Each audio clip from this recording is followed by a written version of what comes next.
to the world of Street Fighter 3. Prepare for battle.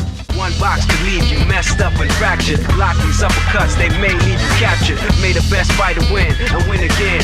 Battle to the top until his life ends. But if his life ends and he starts to decay, may one of his street soldiers avenge things. See you talking to the game, couldn't be talking to me. I got enough to beat and more soldiers to bury. You know we just clicked in and made you realize this game is twice as hard. You see that with your own eyes. You're on the way to choose your type of life cause you gotta. I tell you from now, which fighter will be the hotter. I don't think you want this one, just practice. Just challenge me when you're ready with your tactics. High punch, the spin kicks, watch your back split. I see you in the air when I make you back flip. Select to make your first pick. 10, 9, 8, 7, 6. Choose and pick the best one. 5, 4, 3, 2, 1. Select to make your first pick. 10, 9, 8, 7, 6.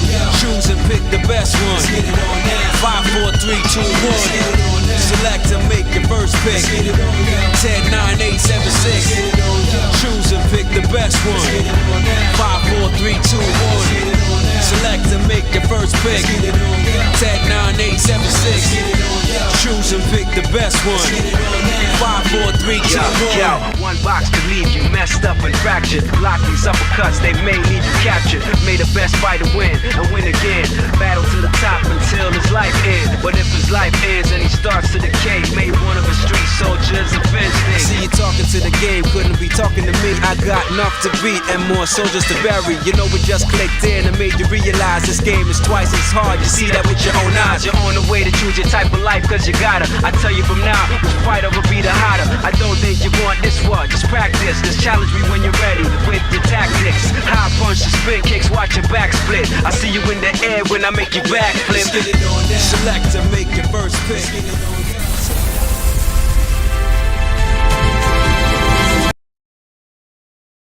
Sweet. Well, that was a killer intro. I hope you like that because that is something we just recently added not too long ago. So fantastic. I'll talk about that more in a second. But yes, it is a another night here in the Pacific Northwest on January 2nd or January 20th, sorry. 2026. We are now almost done with the first month of this new gaming year. So, hey guys, hope you guys are doing okay. Ever since last week, hope you're doing great. Tonight, we got another jam-packed show. Class is officially in session again. So, welcome back to the Gamer Quotient Gaming Academy. Here, we just don't play games, we study them. We respect them and we pull lessons from them that help us level up outside the screen. That is my goal for this show. Now, tonight's class is led by the full Academy faculty, each bringing a different perspective to the table. And I'll introduce them slowly here, but first up, let me introduce you our professor of precision, the master of mechanics, the mindset and mastery, Blazing Ace Nelson. Come on in. The professor of precision. That's you got me feeling like Bret Hart over here. All right, man. We got you. The excellence of execution. I can work with that. All good. All good. Just wait till you hear what I have for the other guys. All right. So coming up next, I don't have the Michael Buffer voice, but we'll get it. Next, we got our archivist of industry and intel, the man who keeps one eye on the headlines and the other on the rumor mill. Nick, aka the tragically elite, was here. Was here. Was here. Is here. One or the other. Yeah. Schrodinger's leet. Yeah, I guess not. I'm not the precision here. Don't mind me. Hey everyone. Are you coming in okay? It's like frozen on mine. Fine on my screen, but if I'm frozen, I'm frozen. I was having trouble with broadcast when I booted it up. Can't have a show without a little bit of technical difficulties. Yeah. All right. Well, let me hold on. Now you're frozen. There it was. Dang. Welcome back, class. Yes, we are here. Hey. There you go. Yeah, I was wondering what happened to that. Yeah, yours started freezing, then mine started freezing, then so on and so on. So great. Well, how was your guys' week so far? Good. Busy, very busy. Getting up to the end of my parental leave, so just trying to get ready for that work-life balance to come back. Cool. Cool. All right. Well, there is one more to the Academy when Nick is not, giving us the controversial details or just being crazy here. Nick's Wow. still reading it.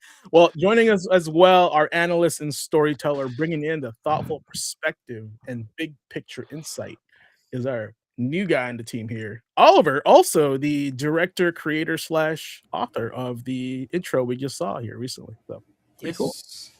Yes, I am the analyst. I'm the storyteller. I can tell you all about historical trends in gaming and kind of key events that have happened, and also why a developer might have chosen to make the decisions that they did with a game's release or with a series and whatnot.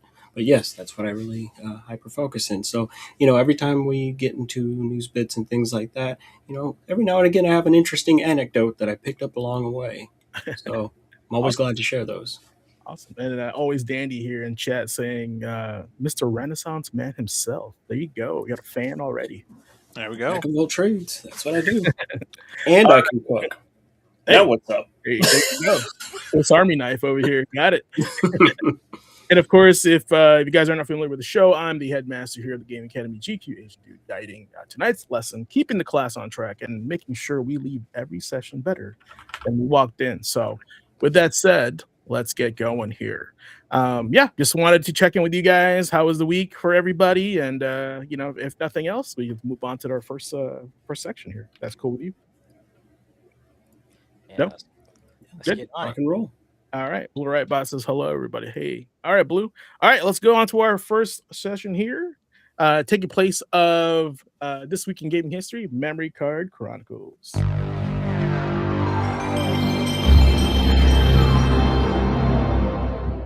That's a sound right there.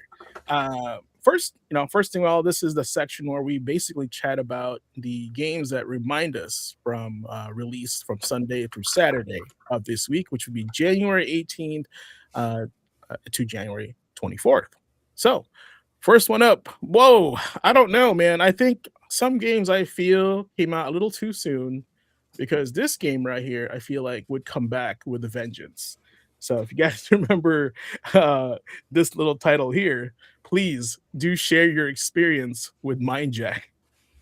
Oh, I only remember seeing the box, never really picked it up, but just the concept that title alone brings to mind actually reminds me of another game that I picked up, and I feel like not very many people did because not very many people remember the game. Remember Me. Oh yeah, this came out right around the same time. Even the artwork seems very similar to that, that time frame. This was basically like released during the era of the first person shooters, co-op, like especially co-op, like Gears of War. The other one was like the one where there was Gravity. That was really interesting. I forgot what that one was called. But there was a lot of third-person shooters, co-op games. Even like, was it The Hunted was another one. What made this one different was that when you played online, random people can just join your game and hack the NPCs and be the NPC. So literally, they're just trolling you from beating the single-player story mode. And I feel like, this is a game that would be more popular now than ever before due to the nature of the internet. And it would be as toxic as more with this game. So it was interesting because like I've always kind of thought about that, but I never would have thought it was actually executed into a video game. But yes, and then if you're bad at it, some rando guy online is going to prevent you from beating level 1. So that's the interesting part of Sounds exactly like playing Dark Souls now. If you were to boot up Dark Souls right now, you'd be like, I think I'll try this Dark Souls game. Boy, you could have a bad time in Undead Bird. You are absolutely correct. You could get messed up. You better go offline. What's really funny that you say that is because when the NPC comes, or when the rando from the internet comes in and hacks your game, right? And they're the NPC, they come in as a red blur of the NPC, which is very Dark Souls. I never put those two and two together. So awesome. That's great.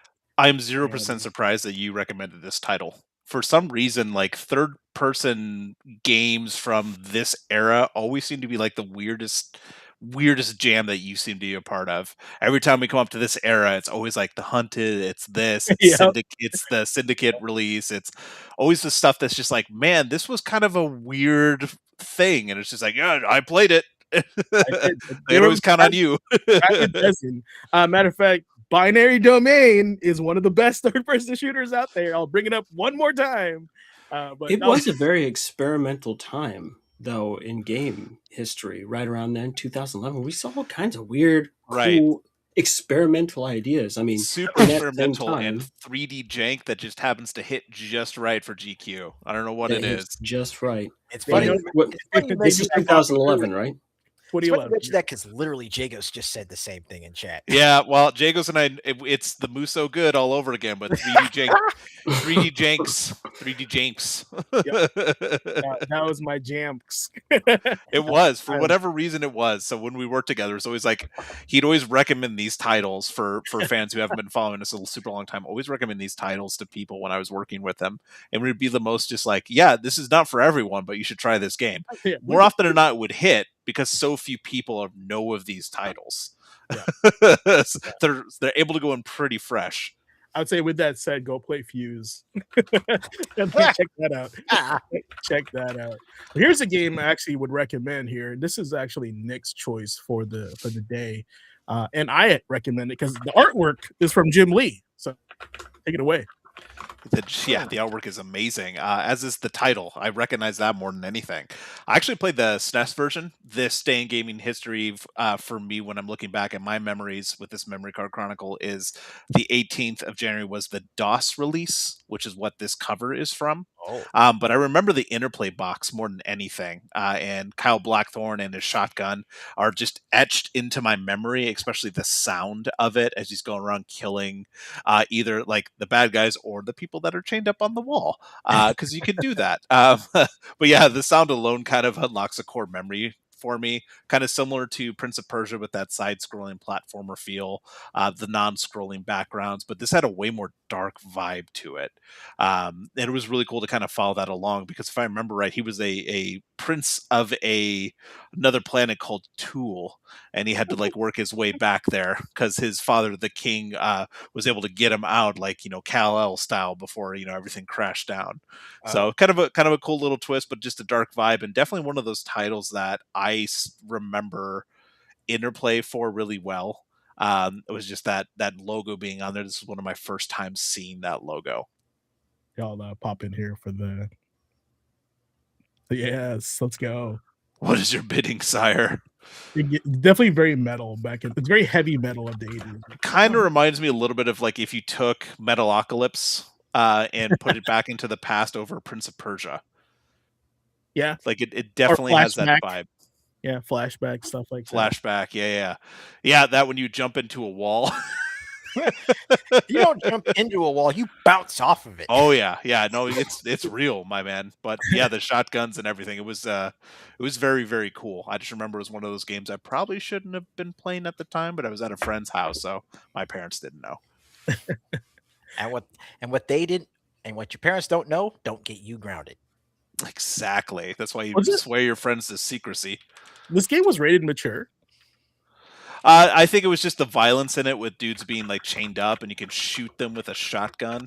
I mean, this was like 94, so around the time that I was like playing Doom and I wasn't supposed to. So it's kind of just that era of just I was playing more and more mature, quote unquote, titles. Obviously, looking back on it, not the same. We're a little desensitized to it. All right. Well, here's one coming from Oliver that is probably just juxtaposed to Blackthorn. So Very much so. Little Big Planet 2, man. Tell us your memory about this one. Little Big Planet has incredible memories for me. After I had an Xbox 360 like everyone else, but I had gotten it after Microsoft had allegedly fixed the red ring issues. That shit, it red ringed out on me anyway.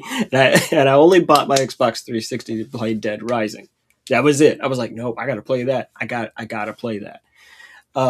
I eventually got fed up and I ended up picking up a PS3, right? So this is about 2009 because I was like, I got to find out what this Little Big Planet thing is because no one really explains what Little Big Planet is. I started messing around with Little Big Planet and I was like, oh my God. I called my boy. He lived like several towns over. I said, dude. I was like, dog, you have to drive over here. He's like, come down. So I was like, yes, come to my house. You need to see this. And he came over and he was like, yo, oh, that's what Little Big Planet. I was like, yes, this is nuts. So the tie into Little Big Planet 2 is that the next year I get to go to E3 and I am playing and demoing as press Little Big Planet 2. Sweet. Right? So I totally had to pick up Little Big Planet 2 when it launched. Like day one, I still got the collector's box here chilling. I like the bookends that came in the collector's box, they're still behind me. But an even bigger deal is that along with that came a little Sackboy. And just a couple of months ago, I gave that to my son. That's just neat. He has the Sackboy from Little Big Planet 2. I put so much time into that game and building and then doing the scripting. It's like RPG Maker for goofs. Like, if you want to make a weird platformer, that's the way to do it. But Little Big Planet has a huge impact on my household as a franchise. In fact, just the other day, I was playing one of the follow-up games, Sackboy's Big Adventure. I was playing with my son on stream. I was like, because he calls, I don't know why, we haven't asked, we're just letting it ride. He calls Sackboy, he says his name is Arnold. So we're like, Okay. All right, yeah, I guess it's Arnold. He's like, oh, look, it's Arnold. I was like, yeah, come on, let's take Arnold on an adventure. And he loved it. The sad news, however, is that pretty much every version of Little Big Planet, that's 1, 2, and 3, no longer have functioning online play. And that is because bad code problems and exploits started to happen, and it's stuff that they couldn't fix. And so for like a while ago, I can't remember the exact year, but there were major attacks on the servers and they had to take them offline. Kind of like what happened with Dark Souls, right? For a while there. And eventually they were just like, nope, this is not worth trying to continue to maintain. So you can't even purchase them digitally anymore. Wow, they shut them down. They shut it down. The only ones that are up are, I want to say,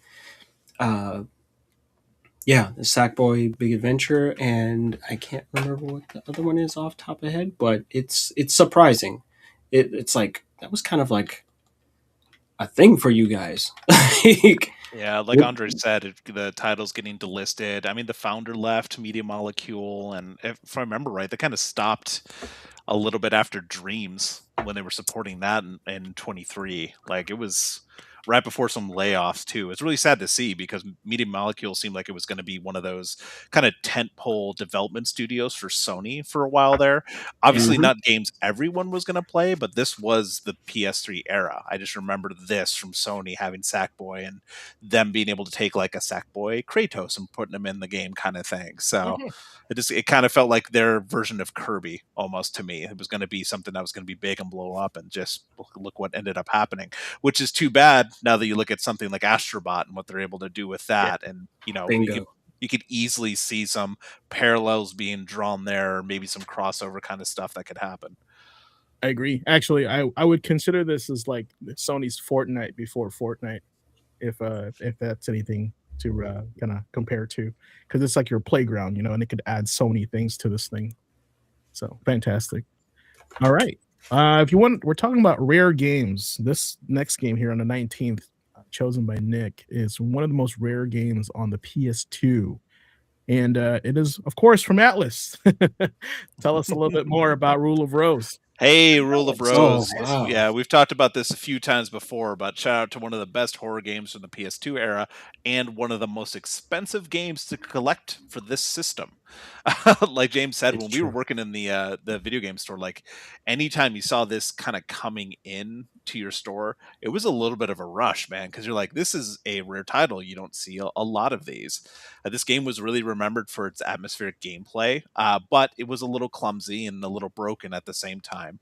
It also had a super emotional story, a really powerful ending, but it was also super slow paced. So maybe with like a little benefit of hindsight, when you look back at this, it's like, yeah, I mean, it was maybe kind of like a diamond in the rough. It was probably more of a cult classic kind of thing. When we go back and play it, it's like, oh no, this game is actually pretty good.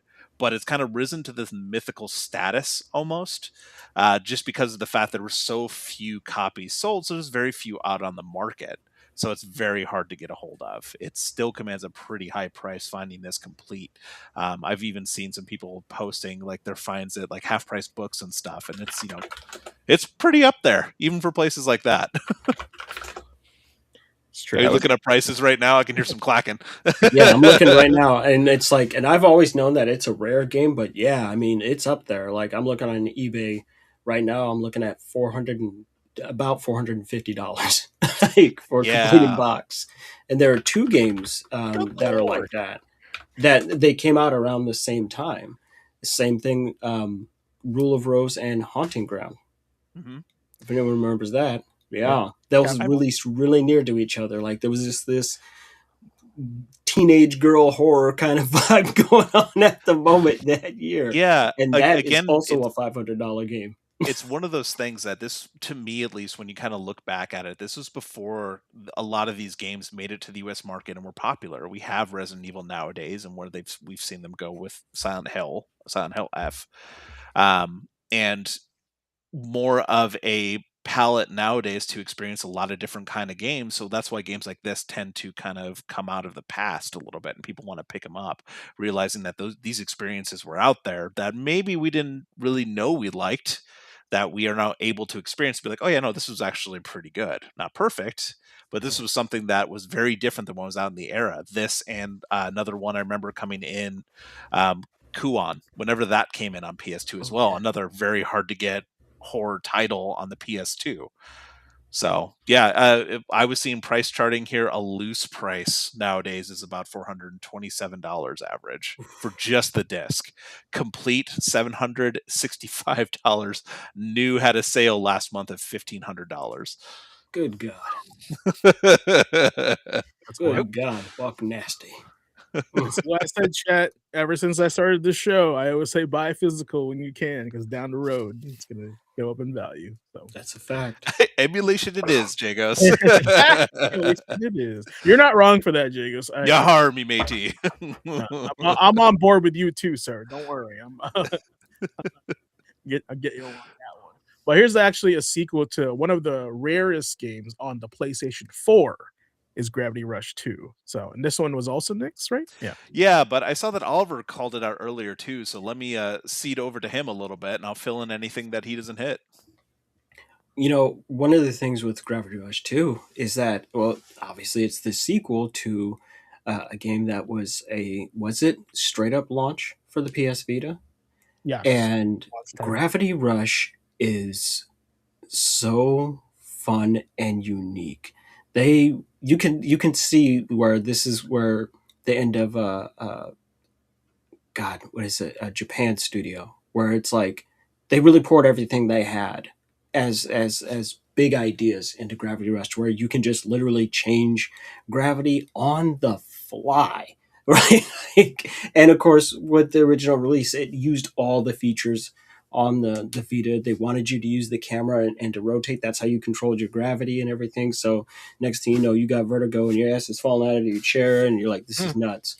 But you know, eventually it turned into one of those, oh, great game on a doomed platform, right? And so they did end up porting Gravity Rush up to the PS4, and it's stellar. You know, they adapted everything as necessary. Nothing got cut. Everything looks great. And then, of course, they got a chance to finally follow this up with a sequel, because Gravity Rush ends on a bit of a cliffhanger, right? And this time, that, you know, not only are you playing as Cat, but I cannot remember the name of the Raven. the other girl, Raven. Thank you. You get to play as both of them, and it's just it's Gravity Rush, but bigger, better, and uncut. You know, no, it was just a stellar experience. I'm not allowed to play it though. I'm not allowed to stream it because my wife complains about getting motion sick watching it. So, so it remains unfinished. She's like, I can't watch this. It's making me sick. I'm like, shut up. We're just flying through the air. We're just doing a gig. It's not a big deal. Oh no, it's great. It's a great game, and I'm so glad that they got it off of that hardware. Yeah, absolutely. Like a lot of people in chat are saying as well, like the biggest thing for me was this game first coming out on Vita, the first title. I just remember the cover art kind of standing out to me, just like it was something different, something unique, something for the Vita that was like, oh, this kind of has me interested. This whole idea of kind of playing around with gravity. Um, it was directed and designed by Toyama-san, who is also the creator of Silent Hill and Siren. So it had a really good talent behind it. Like you said, Sony's Japan studio was amazing. Super renowned for like creative, unique, really quirky titles that really defined PlayStation during this era. Like I remember Shadow of the Colossus, Ico. They put out, Demon Souls. Last Guardian. If I remember right, they had like Parappa was also part of their early development studio stuff. Yes, sir. So it was really, really cool to see this, especially because at the very end of their setup was Astrobot as well. The rescue mission was Japan Studio as well. So after, unfortunately, the team, was closed down, a lot of them were absorbed into Team Asobi. So they're still kind of around. They're still going to have a little bit of that DNA. But yeah, something about this game too. I was always wondering if there was going to be a sequel because I was super surprised there wasn't for the longest time. And then poof, one day it was out on PS4 and it was like, oh, it's a sequel. When did this happen? I feel like it kind of snuck up on a lot of people. At least it snuck up on me. So yeah, just really Yeah. cool. Kind of a slept on Sony title. It definitely did. Now I want to mention that getting games off a dead platform like the Vita, please give us Soul Sacrifice back on dog. I'm sweating bullets right now just thinking about it. I got the press Vita the TV. Oliver button. He activated my almonds. He activated the almonds. I have the Vita TV sitting right fucking there with Soul Sacrifice Delta on it. I will never get rid of that thing. Just because that is one of the most goated games I've ever played. It's like, what's it like? It's like Monster Hunter, but cut out a whole lot of nonsense and then make swords out of people's spines. You're like, pardon? It's like, you heard me. That game just goes it right on. there. And although a little bit side note, Sin in chat talking about Vanillaware games, Muramasa Demon's Blade, another game that I just love the art direction for. That just very much from this kind of like era I remember playing, like late aughts. Yeah, that one went on the Wii, I think. Yeah, that one was on the Wii. Yeah. So that's not. They did something. They did something. Well, Ace, you got to explain yourself because I've played this on the Super Nintendo, but I've never heard of this before. What in the Charles Barkley are you?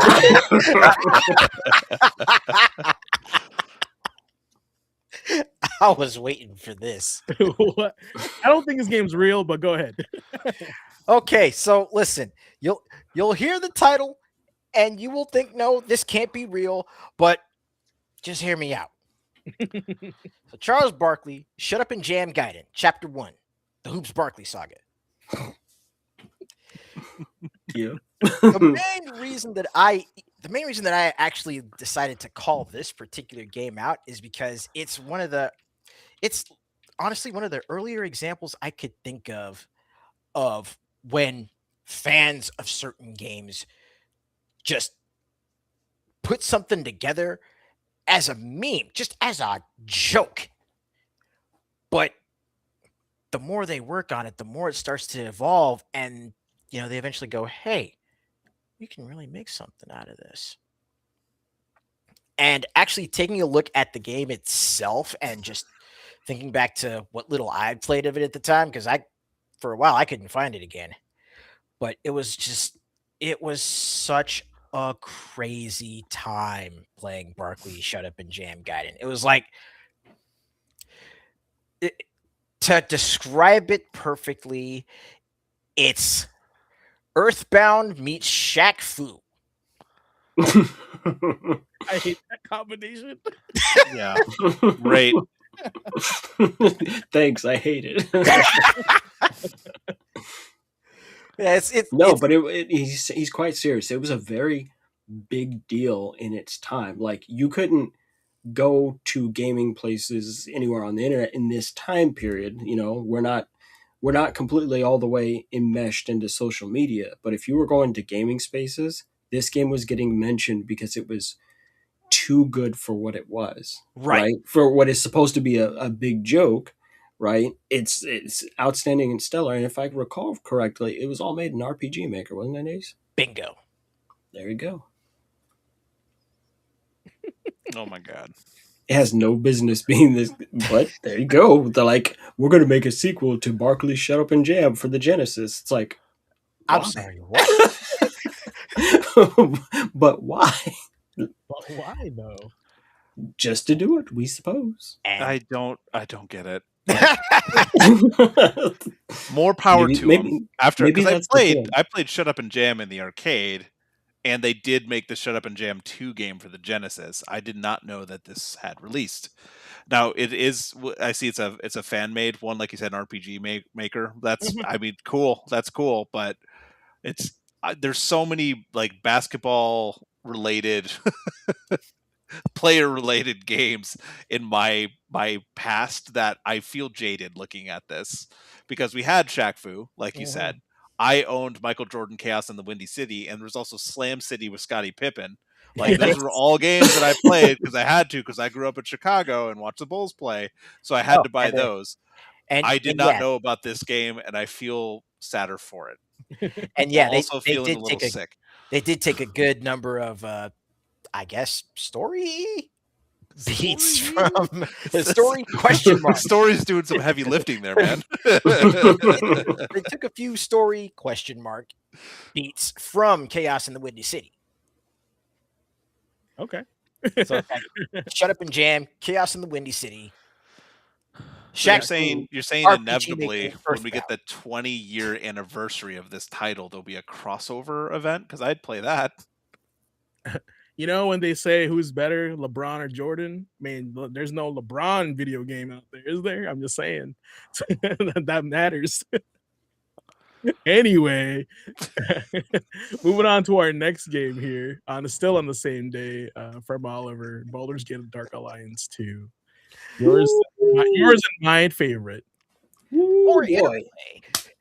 You know, and this references back to last week's episode, where we talked about the release of Fallout Brotherhood of Steel. Right? That game was built on the engine established with the Dark Alliance games for Baldur's Gate. Right? So this is just a straight up follow-up to Baldur's Gate Dark Alliance, which came out on basically everything. I don't remember this. You don't? No, the ad that popped up instead of the game. That ad. I'm like, ew. You're like, that's not how this goes.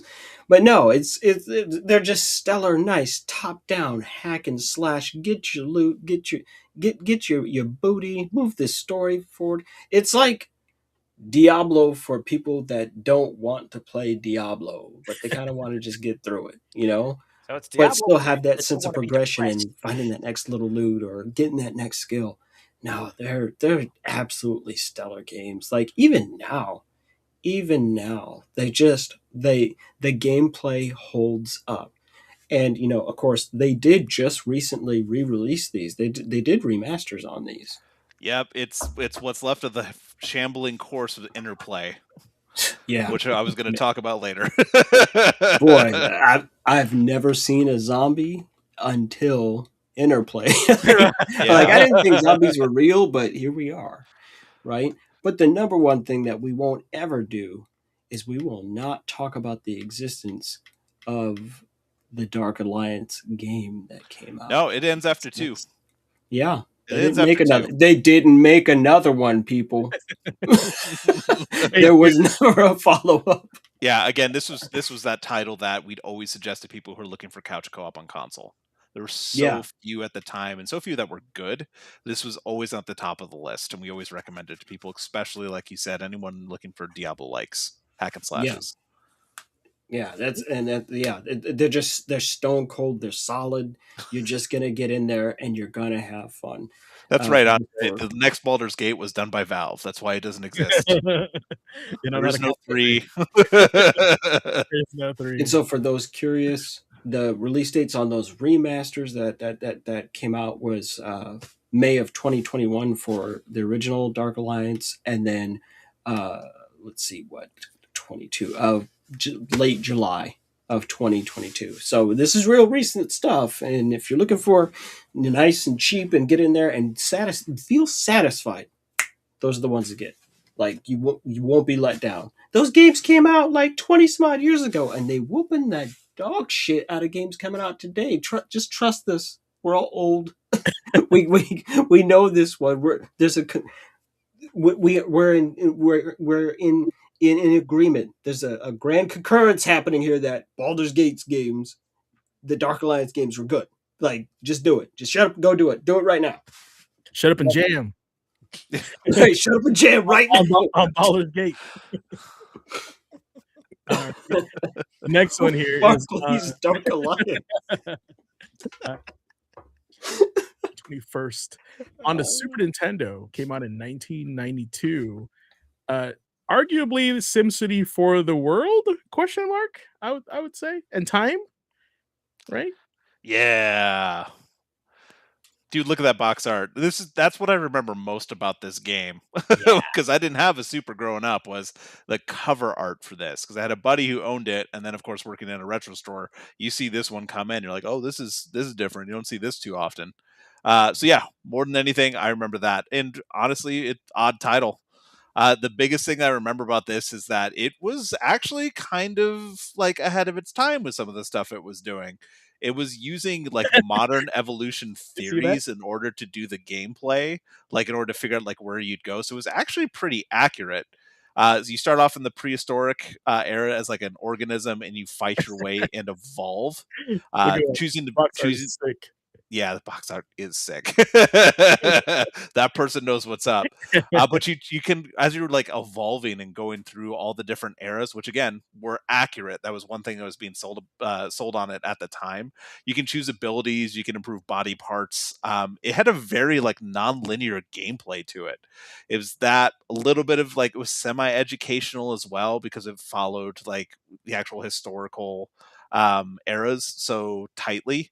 And it was just very different for a side scroll, like you're seeing in this one. And like Blue says in chat, there was a PC version that was more of a turn-based RPG, and they definitely tweaked the evolution system. But for something on the SNES, this was just a very different kind of game that, once you learn the basics of it, it's not anything like super crazy. You'll probably get a little bored, but I mean, it was just unique, man. I had to call that out as something that released something for my memory, because I played this when it came into the store, and I'm like, what the hell is this game? Like, look, it's no Seaman on the Dreamcast, but it's it's something else. Kind of reminds me of Tokyo Jungle, honestly, or vice versa. Tokyo Jungle reminds me of Evo, Quest for Eden. So very interesting. Well, it's really interesting because I got to finally play this probably 6 years ago, like because of the exact same thing. It's like, what is this? Right from my childhood, and I was like, I always heard about this game and sat down and played it, and it's like, yeah, for its time, this is an incredible game that has a lot of depth to it.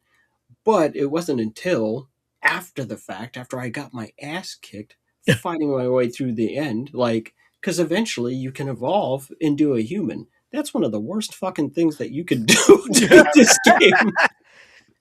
If you turn into a human, you are going to have a rough time. You're not the apex predator in this game. You are not the apex predator in this game. Like, you think you would think that's the direction you want to go. And one of the unique things that kind of just isn't discussed is like your controls change based on what you are, right? So there's just like a whole different access to a separate control scheme based on whether or not you're something on all fours, or you're a man walking around, or if you're a sea creature, things like that. It's very novel for its time, and in my opinion, it's definitely one of the games that should be not remade. Like, leave this alone, but someone needs to revisit this concept and make it bigger and broader. And they kind of started to attempt to do that with Ancestors. Oh yeah, I remember that. Cool. Wasn't there? Which- There was another game on the Wii I remember that kind of followed the same idea where you're building creatures. I can't remember the name of it at the top of my head.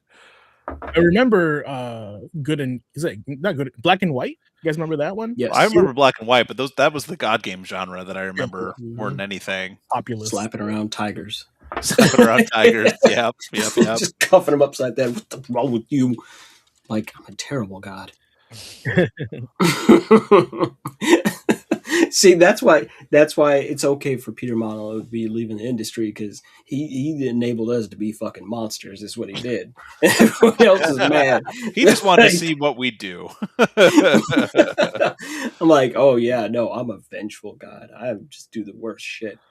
Like, no, like, just random off topic, but related to Peter Molyneux. I was telling my wife about Theme Park earlier today, and I was like, I learned how to do some real rude shit because of that game. Like, I take people, let them go in the park, like let them ride the rides, get real hungry, and I just set up a string of restaurants right after the ride, but I'd make the fries really fucking salty, right? Just so they're like, damn, I need a drink. And then the fries were cheap and salty. The drinks were as expensive as fuck. It cost like $100 to get a soda from me, and we're glad to pay it. Capitalism. Oh, capitalism! Ho! I had to look it up, but it was Spore. I remember the Spore Spore, game. yeah. Yeah, because so many people would come in with like their creations and leave it on their memory card, and we get to see what they created with it. Obviously, like a little bit more like leaning kid friendly kind of stuff. They get to play around with it, but that was another one where you can evolve from a cell stage like through civilization and stuff too. So that That's was just true. kind of a cool, unique thing. Cool. I've got a random fact for that. Most pirated game of all time. Really? I would have never Yes. guessed that. It is the most pirated game of all time because of the extremely harsh DRM that was put into the game when it launched. And Got him. it was EA, and people said kiss my ass, and oh no, they torrented the hell out of Spore. I had to look yeah. that up. Over 500,000 illegal downloads in its first week It is first. for Spore. I looked it up. Howard, What the hell? Let's go. They went hard. They said, and then they just shoved it in the face and Hold my controller. Hold on. like, damn. Quick, can you please generate an AI image of Spore cover art, but with pirates? Or someone, Oh, man. someone just flipping a massive bird with a pirate flag flowing off of it. Yep, that happened. It was 2005 was a crazy time, man. People got heated, and they let you know all about it. I'm trying to get this next image here, but my computer is giving me a hard time. Give me a second, guys. There we go. All right. This is going to be a little bit less wholesome, but on January 22nd in 2019, Demon's Tilt came out on PC, and I think it also came out on Switch as well eventually because I own it on the Switch. But if you guys have ever heard of Devil's Crush on the TurboGrafx 16, which was later then ported to the Genesis as Dragon's Fury, a little bit more kid-friendly version of that, it is basically a demon-themed pinball game. And I'll show you the gameplay here because it's fantastic. And I highly recommend it because I was a huge fan of Demon's Crush on the TurboGrafx, even though I didn't own it.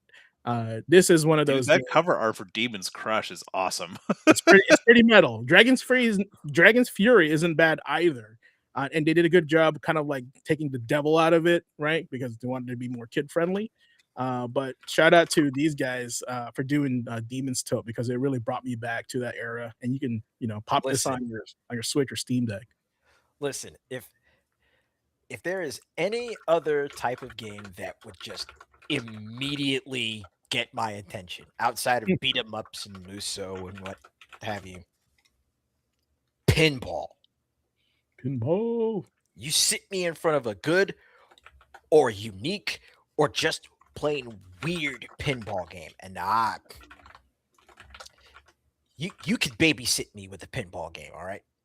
Just sit me down in front of one. You won't hear or see me the whole day.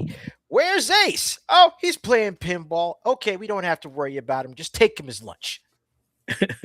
Yeah, this game was this is the main board of the game, and then if you want to do, they call it arrange mode, where if you do certain quests in the game, it'll actually take you to another board. But this is basically the main arcade default board. It's pretty cool. So check it out if you guys can. If you guys are, like I said, huge fans of OG pinball. Actually, matter of fact, I would love to see more themed, like, for me, my aesthetic is pixel art. I would love to see more pixel art themed pinball games out there. I know they did Williams like pinball that has like everything, like Deadpool to like Harry Potter. So stuff like this is cool. Well, there was also the Pinball FX games too. Like those were really popular for a while with all like the theme boards you can get. Yeah. I think that was the one, because I know there was like one pinball game that had multiple different boards on it. So that's pretty fun as well. So. Yo, you're the slander for Space Cadet, the original DOS pinball game is I can't stand for it much longer. Like that was the GOAT for me as installing other games. It's true. Space Cadet 3D. Yeah, there's what is that? Ski Free? You guys remember that? Yeah. Ski Free. Man. All right. Well, this is the next one here is a game that's nothing like Ski Free. At least I don't think so. But Ace, or this is Nick. Sorry, Burnout Paradise, the 360 in 2008. Oh, Burnout Paradise. I am a great enjoyer of the Burnout series. We've talked at length before about it and how much Burnout Revenge is the peak. Burnout Paradise, man, this was their first take on an open world, and I never realized that a game would make me hate Guns N' Roses so much. Because this is the only song I remember from this entire game, because it was playing all the time in our display unit at the store. And then I bought the game because I loved Burnout, and then it constantly played. I don't want to listen to Paradise City anymore, and it's because of this game. Now, I'm so sorry. Again, Andre, I see you in chat. They're all right. I get it. But this game ruined that song for me because it was everywhere and constantly playing. It's the same reason when I was working for GameStop, I hated GameStop TV because it was looping 24/7 in the stores. You just get burnt out. Speaking of burnout, I do like this game. Like I said, it went open world, so you actually had to travel to the different places to get to the next events. It was cool to see it on this kind of like span of an open world and trying to like search a little bit for secrets and jumps and all that. But it definitely feel like, to me, although good and looked pretty, it felt like a step back in fun factor. I can't really put my finger on why. Like there's a lot of reasons, like this is still good and it has a lot of the DNA of the title before it, just upgraded to this open world thing. But I just feel like it just didn't stick like Revenge did for me when I look back with nostalgia. I'm not sure that's just of the times or what. Maybe you guys can speak to it. I have one question. I'm trying to remember. Did they have the crash events in Paradise? There were still crashes. Yeah, the crash events. Like the insurance fraud, basically. You could just like send your car. Yeah, that was still in there. There was a little bit more variety, if I remember right. It's been a while since I played it. Like I said, the graphic fidelity, going to open world, there's a lot of reasons to like this. But when I think of like what I enjoy about the series, I kind of always go back to Revenge. I just, maybe the quickness of getting in and out of the events, the fast factor of it, the having fun, dopamine hits, hitting faster than it did in Paradise. Maybe that's it for as far as the DNA goes. But yeah. That would do it. Because I mean, yeah, I've said it once and I'll say it again. When I want to sit down and just play a racing game, Burnout Revenge is pretty much like number one that I go back to. It's that and rock and roll racing. Burnout Revenge is pretty cool. I wish that was still around, like live, because nothing like knowing your opponent that crashed you last is online. With the kind of internet infrastructure we have now, the multiplayer shenanigans that could go on a good run at Burnout Revenge. Yeah. They could call it Burnout Re-Revenge, which would be really funny. And then you can you can set up your notifications on your phone and be like, hey, so Ace Nelson's online when you want to join a game. Burnout I was like, Vendetta. yes, I do. You crash, you last. All right, next one here on I believe the 23rd, 1994. My second DOS game ever on PC, which Burnout. is also shareware, which is funny, from the publisher of Doom, which is the first shareware game I ever got. I see a trend here. They got me. But Nick, tell us a little bit more about this fantastic game. I feel like everyone on the panel has something to say about this title, so I won't take too much time. But I played the double pack recently, the Heretic Hexen double pack that came out, which was great to kind of experience it again as it's been updated a little bit. But like the original DOS Heretic on shareware, man, it was a really cool premise, taking that Doom engine, but from Raven Software. This kind of like, more fantasy based version of Doom. Like I remember playing a lot of like Chex Quest back in the day, and a lot of like just random Doom clones that came out. Like that was just what I got into. So this was really cool to see this, but fantasy and having RPG elements like inventory systems actually prevalent in the game. It was just like, it was such a cool idea for a spin on the engine that made him popular. So Ace, I saw you throwing up those double hands, man. What do you got to say about it? Well, yeah, no, just like again, this was on that lineup of DOS games where I would just sacrifice weekends to these games. Like again, it's on that same catalog for me with Rise of the Triad and Shadow Warrior, Redneck's Rampage, of course. Let's see, FX Fighter, Superhero League of Hoboken. Just that mid 90s, id Software was just they were cooking on a whole nother level. It was certainly a vibe. They were it, man. They were PC to me. Like, id Software was like they were the the PC gamer. Yep. Yeah. Like the Mount Rushmore of PC gaming. At the very least, id Software, Apogee, Westwood Studios. Yeah, those are all like major parts of my childhood too. And if anything, it's one of those engines I'll always recognize. Doom engine, Build engine, like those games, man, they just got a particular vibe and it's so nostalgic. All right, the next Oliver, you got any fun facts? Go ahead. Yeah. You got some. I want to hear them. I want to hear them. No, I got nothing. that really covers it. All right. Well, the next game here from Ace, to no one's surprise. Well, wait. I do have some fun fact. One quick fun fact. Heretic and Hexen were how I knew I didn't hate first-person shooters. It turns out I just hated that all first-person games were shooters. Do you know what I mean by that? Yeah, I get that. Like, because I'm like, oh, someone's actually taken the time to go, wait, this is just a perspective. We can do whatever the hell we want in there. And this is just me being a soft heart, but I love Heretic and Hexen because we couldn't have gotten to Mirror's Edge or Left 4 Dead without it. Without somebody just thinking outside of the box, just going, oh, okay, we're just going to go shoot everybody down and that's it. There's nothing else to do in this perspective. And they're going, oh no, there's more things to do in this perspective. It's just that a perspective. So no, however, I got we also got Daikatana, so give and take. Oh, why would you curse? I just gotta remind like, you know what? I'm gonna make sure John everyone. Romero comes and makes you his bitch. Like, no, I gotta bring that up. Get out of here. but the I think the founder of Raven is still interested. He's like, no, I want to follow up on this.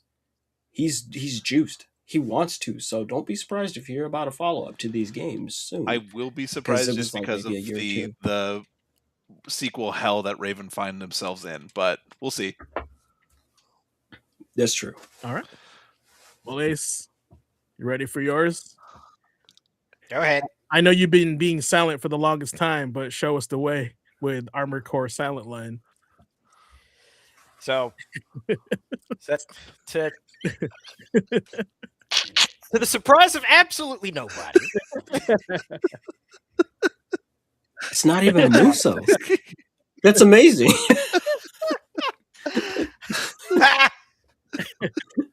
This is the most amazing game I've ever played. I've never even played Armored Core Silent Line. I'm like, it's the best game ever. I don't care. Oh, Lu Bu is going to show up right now. I know it. Pop it into reverse. Lu Bu's here. How you doing there, Ace? Reverse Why the don't you talk bar. about this I game can't. now? and we now come to the giving the Negro grief portion of our proceedings. That is correct. But I've mentioned it before, and I'll stand by that. I'll stand by the statement that Armored Core 3 was my favorite of the series up until 6, and 6 I counted as one of my favorites because it reminded me so much of 3 and its standalone expansion, Silent Line. Silent Line is, it's another great example of just, it's like what Japan Studio did with Gravity Rush 2. They took what was established in the previous game and just gave you more of it.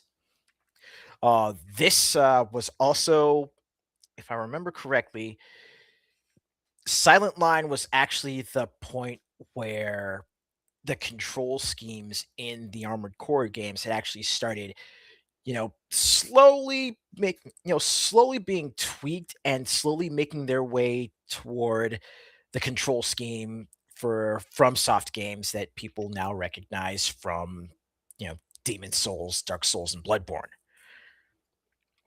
Because a lot of your active maneuvers, from utilizing your weapons on your arms to the ones on your shoulders, were all set to the shoulder buttons and the triggers, because now you actually have buttons where it's like you're pulling a trigger to fire a gun. It's more immersive.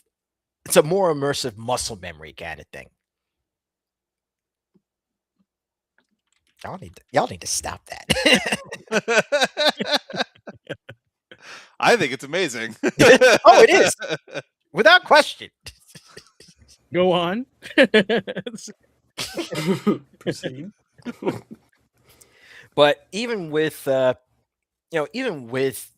shift towards the modern, the more modern, trigger based control schemes, you still had the option to actually switch back to what was more familiar from the previous games, where everything was on the face buttons. And again, part of Armored Core wasn't just the gameplay, but it was also, it very much was it was very much a part of the game, just how you actually interacted with it, how you had your controls set up. It's like you could come across two different people in the same household, and they each might have a different control scheme or a different button layout just based on their preferences. It's like, it'd be like, going back and playing something like Street Fighter 2 on the Super NES, and you're like, okay, I like my button set up like this, with the heavy punches up top as opposed to on the face. Meanwhile, your brother could, say, oh, I like having both the lights and the heavies on, on the face buttons, while your medium ones, because they don't use them, are up top. It's wild, because there was such a huge meta that developed just around the control schemes for Armored Core. I wouldn't have known that, so that's a really good thing to know. It's cool. Is that where like it got more streamlined in like the Xbox era and stuff like that? Yeah. Armored Core Silent Line. Okay, Mhm. It's good to know. All right, last game on the 23rd, coming from Oliver, a man of culture, because I too own this game. I am indeed cultured as hell. We talked about this at work today. So here's your anecdote. Here's your anecdote. Here's your story. It's one I love to tell. I was working I was working the release of the original Xbox. I hated the Xbox. I still technically hate Xbox. I have a Series X, but I actually like that one. That's the first Xbox I've genuinely liked. But this game is an anomaly, right? So here's kind of what was going on in the industry at the time. So people were starting to accept the idea that video games were not just toys for children, that they could. We finally had hit that point with that generation with the PS2 and the Xbox and the GameCube, that wait, we can tell complex stories and have complex animations, and with Halo and Halo 2 doing what they did, right? They're really starting to pop off and getting everyone's attention, right? And so we also hit this point where people were making some pretty adult oriented some games that are banned on Twitch, period. Like, if you play those games, if you stream them, you're going to get banned. And they all kind of came out in this same window. So those games will be like the Guy game is one of those banned games. BMX Triple X is one of those games. And of course, in this same time period is when Dead or Alive Extreme Beach Volleyball comes out.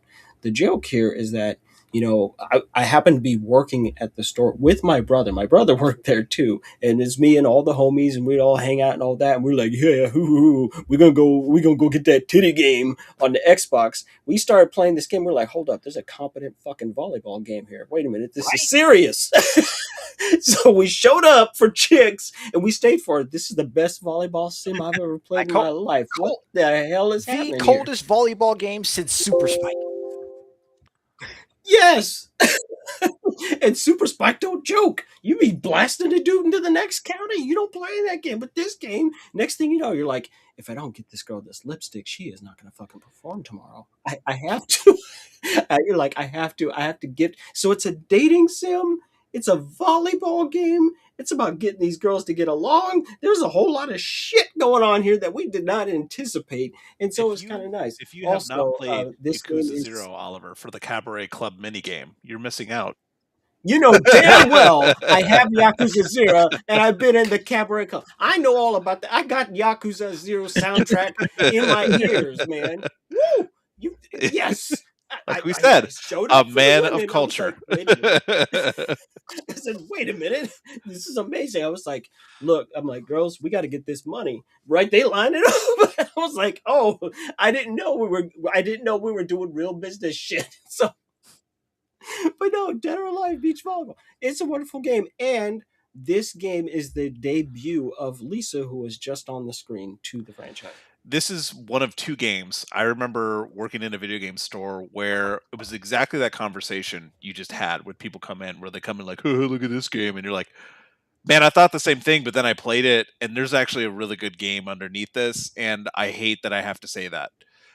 Because it was this and Barbie's Horse Adventures, which Under as the an bikini. equestrian riding simulation was incredibly competent. It's another one where you're just like, what the hell is this game? Who is this for? And then you like try it or play it, and you're like, oh, it got hands. It's actually good. There's a third title on that list, Rumble Roses. Well, Rumble Roses I kind of expected with who was coming from, though. Like, I don't know, Team Ninja with its fighting game wasn't expecting beach volleyball, and I forget who did Barbie's Horse Adventures, but man, that came out of nowhere. It's just Mario Party in my eyes, from my standpoint, I guess. Mario Party with an anime beach episode. There you go. That would be a pretty accurate assessment, honestly. Yeah. That's it. Yeah. Yep. Also one of the most baller soundtracks of all time, man. They had everything on there, man. The amount of money they had to have thrown at the beach volleyball problem is excessive, man. They had Real Big Fish up in there, right? They had the damn Spice Girls up in there, right? They pulled a serious soundtrack for that, and they made sure that it was the streaming kind of soundtrack that you could set through the Xbox itself, right? So it was just like, wow, this is just insane. Like, they spared no royalties, boy. Right? They were trying to get paid. They were trying to make it happen. So it's memorable. It's I wish we could have that back, but who Oh knows man, anymore. now that you're bringing that up, I'm just remembering when the console would go into like theater mode when you just leave that thing running and then just be them rolling around in the sand making noises as people are coming through your store and you're like, oh no, I can't get over to the console to change Like, that. oh no. Like, what kind of pornography is this? You're like, no, it's a volleyball game. Well, stop making It's those noises, amazing. please mute it. All right. On that note, On that note, Nick wants to tell us a little bit more about a computer from 1994. I'm excited. 1994, 124.94. 124.94. Yeah, shout out to one of the OGs in the home computer game, everyone. The first successful mass market all-in-one desktop PC that had a GUI interface and a built-in screen. In 1994, this one came out, the OG Macintosh. I think it was also called the Macintosh, like, what was it, 128X or something like that after the fact? Anyway, originally priced around $2,495. The original reception did have some haters when this one came out, but this entire console or like system you're seeing right here in front of you, this PC, harkened in the age of the 3.5-inch floppy disk. Like transitioning to more people in-house having these kind of computer setups, as personal computers with this smaller form factor floppy disk. Man, this got people into computers that previously hated them. It was way more approachable. It had menus and icons that were very straightforward to see. You didn't have to feel like you were hacking the Gibson in order to figure out what was happening on your screen, right? So this was the beginning of not only this home computer game being more approachable by everyone, but Macintosh and Apple as an extension as a whole becoming this juggernaut of approachability for people who aren't usually fans of tech. So yeah, just a shout out to something that happened in video game history that I remember having a Macintosh 2 in my elementary school, and we played Oregon Trail. We had to run when it became lunchtime to get to the library to play Oregon Trail, but doing stuff like Mavis Beacon teaches typing, like I did that on the Mac 2, stuff Mavis like that. Beacon. Yeah, man. Shout out to Wow. Mavis Beacon. She put me in a place where I am nowadays, being able to type with precision and speed. We had to learn to type back in the day, and it is so crazy to That's kind of true. remember that fact when I see stuff like this. That's Yeah, true. but did you ever That's true. fjord a river? Come on now. Yeah, I did. And I died of dysentery. Multiple times. 1848. Multiple Around. times. There's a funny story about that. Like do you remember a couple of years ago someone tried to do a documentary about called Finding Mavis Beacon, like trying to find the model, who is that, and like how much of an impact it had on them, and they finally find this lady and she's like, go away. Yep. It was like, ooh, that hurts. Yep. I remember reading all about that when that came out, just because I'd gone down this rabbit hole recently when I was trying to talk to my wife about some of the stuff that I played back in the day growing up, because there's only about I think like 2.5 years difference in our age, but the experiences that we had in school were just so different, even with that couple year difference. That's a fact. We both had like typing tutors, but she had no idea who Mavis Beacon was, and I'm just like, she was like quintessential to my upbringing. It's like I had Mavis Beacon at school. She was one of the professors. That's just how I remembered it. Like she taught me things, mostly typing, but also that I tend to hut and peck whenever I tried to type back in the day.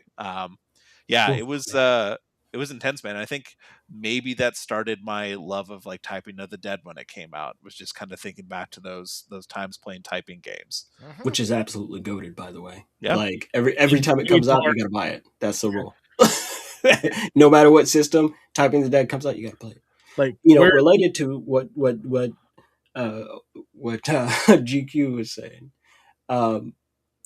Or was showing on screen, showing the Oregon Trail. I actually did artwork for the Oregon Trail game, just because that was had been on my mind over the past week or so, and I actually released that on my store, combined with it's kind of a merging of the actual Oregon Trail, right, the journey that the people made, and it's blended into I think it's the Apple IIe version of the Oregon Trail. I believe that's the one it is, but it fades right into a completely digital version of that. Like that, even without getting into everyone's homes, for a lot of kids in our age range, that was our first true experience of interacting with a computer in any capacity. Yep. Right? I remember doing that in 4th and 5th grade. Right? Like this was how we got to know it. And that square ass mouse that would destroy your hand. It was, see, this is how you know Steve Jobs hated children too. Like, we already know that, but you really felt it then. It's like, hey, here's a mouse. You're like, oh, it's all made of squares. And they haven't gotten better at it. Trackpads are great, but ask them to make a mouse. And Yeah, they're just like, it's crazy looking back at that old tech, especially as we're talking about this OG Mac and just, it was a 3.5-inch floppy in the house. Like that thing did not have a lot of power. It contained that little beige box. If I remember right, too, one of the things when it released was a lot of people, or at least a couple of like big name reviewers at the time, were saying like the choice in that color was going to be a huge mistake. Didn't end up being a huge mistake. Every computer looked like that for a while. The cultural impact that Macintosh had since, people recognized it right away. It was huge. And it was one of those things that it was one of the first big like things that was called an impulse buy at the time, in the early 90s, to pick up something like this and just put it in your house. You Something were that's a new. status if you had a computer back in the 90s, for sure. it's a super icon. Like, no matter what. This stone cold fact. It's a super icon. We still use save icons that represent the floppies that would go into those machines. There are people who are grown adults who have no clue what the fuck the save icon actually is. Right? They just know I push this weird looking symbol to save. They don't know that it's a 3.5. And if you didn't feel old first, we do now. Yeah, you're welcome. Shout out to the OG Mac for reminding me how old I am on this day. The advent of the computer lab. All right. Our last one of the two last games out for tonight here. One of my favorite games, actually, Devil May Cry 3, Dante's Awakening. Now, more. The whole score is, Devil May Cry dropped in 2001, I want to say, and then Devil May Cry 2 released, and that is a divisive game. There's no shaking it. I think Devil May Cry 2 is great, but people are incredibly mixed on it. However, Devil May Cry 3 is the one that turns everything back around, and it was a ball buster, man. Woo! Like, Ace, weren't we just talking about that the other day? It's like, that's one of the games. Like, no, I put up a post where somebody had said, like, these 6 games would just absolutely blow you out. And 3 of them were Capcom. It was like 3 of them were Capcom, and it was Maximo, Maximo Ghost to Glory, God Hand, and Devil May Cry 3. I was like, I don't know about this whole list. I was like, but I know that shit right there is true, because those games would tear you apart. And so, on this day in, 2006, they would follow up Devil May Cry 3 with a special edition, and they added a whole bunch of features, like something that was actually very much so enjoyed from Devil May Cry 2, because the Bloody Palace debuted there, not in DMC3. It debuted in Devil May Cry 2. So they make Virgil playable, they add Bloody Palace back into it, they introduce turbo mode, they add more difficulty levels, and they brought back style switching. Like, that wasn't a thing you could do in the original release. Like, style switching on the fly. Like, no, you couldn't do that. But they had it that way in Japan, so they allowed you to be able to just, instead of setting your style at the start of a mission and then you were just locked into being Royal Guard or Trickster, they're like, no, you could just switch styles mid-fight and really make things dynamic. So basically, Special Edition is really the perfect edition of Devil May Cry 3. It's like the Super Street Fighter 2 Turbo of Devil May Cry. Yep. Shit, he's right. Yes. I don't like it, but yes. He's out of line, but he's right. He's out of line, but he's right. But he got the That's spirit. exactly what it is. I wanted to show this combo video because this is like me watching this back then in the 2000s. I was like, oh my god, I'm trash at this game in comparison to these guys. So, pretty cool. Possibilities. And I still feel like trash now. Nothing's changed. So bad now. All right, you had a twofer for this day, so let me throw in the other one over here. Quick. Tell us more, because I actually have not played this next game that you're. You have not played Resident Evil not. 7? Wow. Okay. You know, the thing with Resident Evil 7, it's so interesting to me that Capcom has really developed a formula. I think, and it almost seems like an accident, really, right? With how Resident Evil has played out in the long term. You know, we had Resident Evil 1, 2, and 3. You know, they were fixed camera angles, and they were I deeply remember this. Everyone complains about, oh, I hate these tank controls. They were like, we did that on purpose because we knew some shit's going to jump out. You're going to panic and you're going to lose control of the situation, right? That it was an intentional design choice, right? For Resident Evil 1, 2, and 3. And then Resident Evil 4, 5, and 6 basically pioneered that over-the-shoulder camera, right? You still had to plant your feet, but you had free control of aim. But now you need to really factor in every side, especially that left shoulder you couldn't see over, right? And then Resident Evil 7 happens, and someone goes, but what if we just put it in first person? Can we keep that same level of tension? Oh, God, yes. Oh, God, yes. The most horrifying shit I've ever seen in my life happens in the Resident Evil 7 demo. Fuck the full game, play the demo, and then be done. You'd be like, whoo, boy, I'm about as scared as I need to be for the next 6 years, so I'm gonna come back on this. No, Damn. See, No, despite see, look, you're like, I don't need all that shit in my life. I don't play with. Listen, I don't play with demons, ghosts, ghouls, goblins, banshees, specters, poltergeists, phantasms, and that shit right there. Like, nope. Them 9 things, I'll fuck around with that. I'll just take my shit and go home. But like, you know what, I'm good. Right? I don't need that kind of nastiness. But no, it's actually a terrific game for scaring the fuck out of people. It does what it tried to do. And it got away from the, directly so. It got away from the Raccoon City stuff and being directly tied into Umbrella Corp. But I did have some absurd fucking chuckles that to this day are still like kind of historical on stream. Just from me laughing like a lunatic because I'm so scared.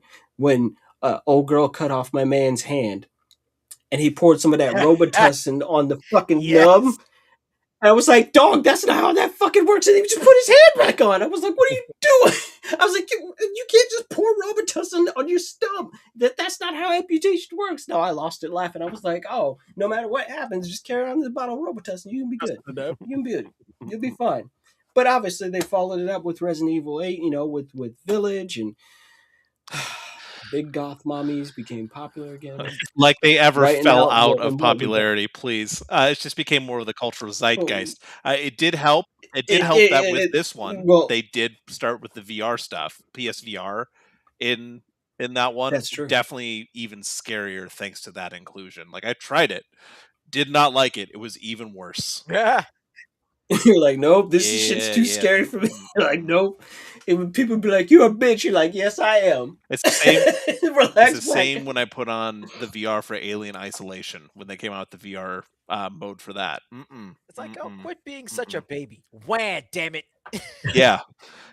You said, how about I don't? You're like, nope, fuck all that. And, we got Resident Evil 9 coming around the corner. So what has me curious isn't Resident Evil 9. What has me curious is Resident Evil 10. If they switch styles every 3 games, that's a good point. What the fuck are they going to do with 10? That's what's got me curious. That's a good point. Well, that is a crazy week of this of Memory Card Chronicles. Thanks, guys.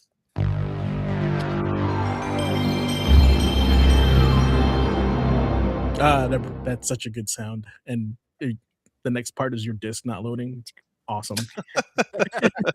Stress. All right, Nick. tell us a little bit more about what the fans can buy from us here.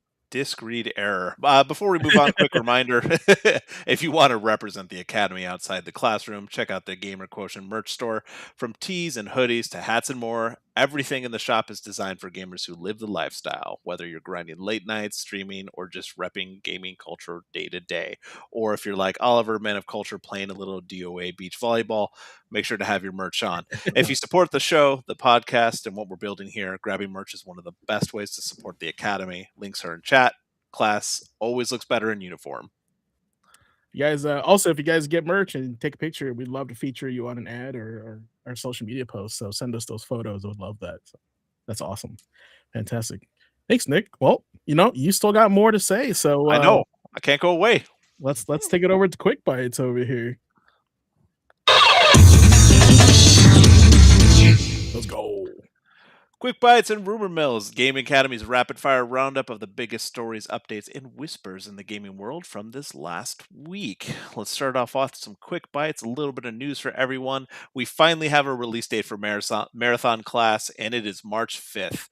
Bungie officially announced it after leaks showed the date on a trailer that was active ahead of time on the game's Xbox Club page.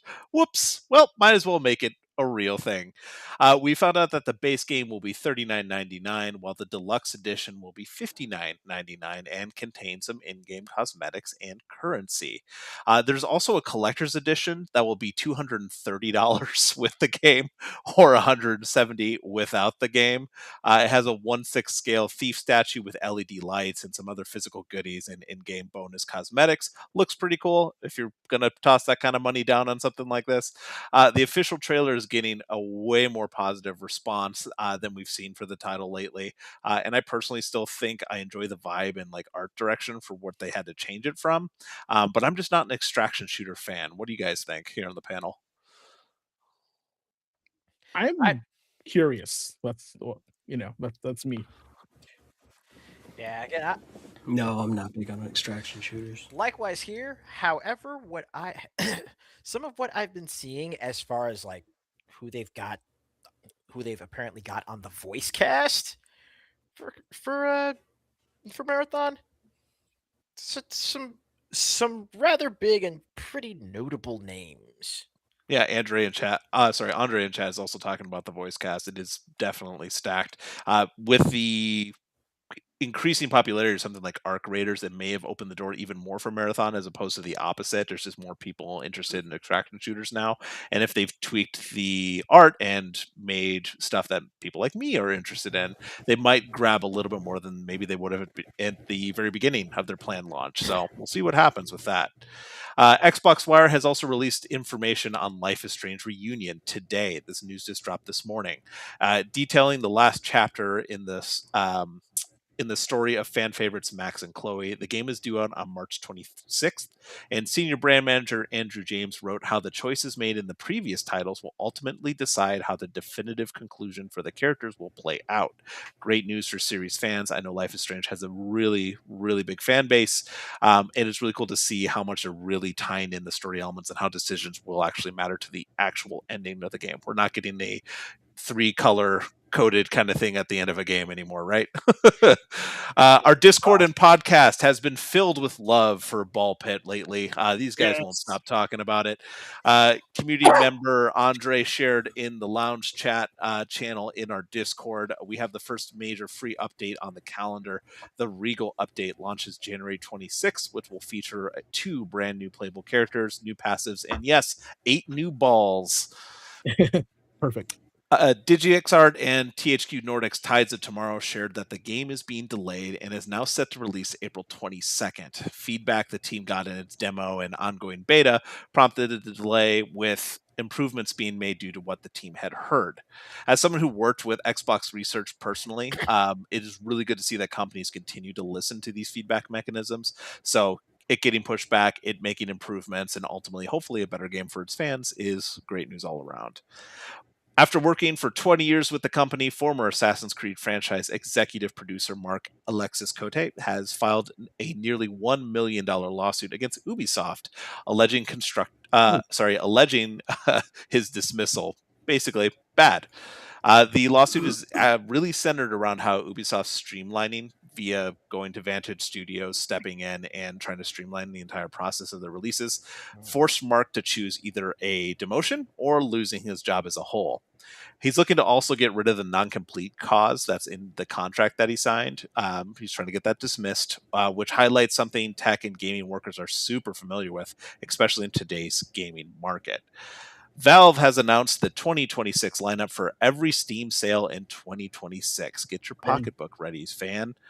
The summer sale is June 25th to July 9th. The autumn sale is October 1st to 8th. The winter sale is December 17th to January 4th.